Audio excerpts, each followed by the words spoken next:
Hello guys, today we topic discuss about the hepatitis E. Hepatitis એ ગંભીર પ્રકારનો લીવરનો રોગ છે.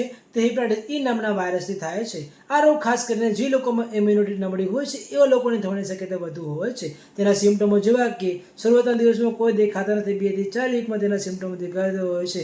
આ રોગ ખાસ કરીને દૂષિત પાણી, દૂષિત ખોરાકના કારણે આ રોગ થતા હોય છે. તેના લીધે ખૂબ જ નબળાઈ, ખૂબ જ વીકનેસ, એબડોમિનલ પેઇન, નોઝિયા અને વોમિટિંગ રહેતું હોય છે. તેના ડાયરિયા થઈ જતા હોય છે. તેનાથી ખૂબ જ ડિહાઇડ્રેશન થઈ જતું હોય છે.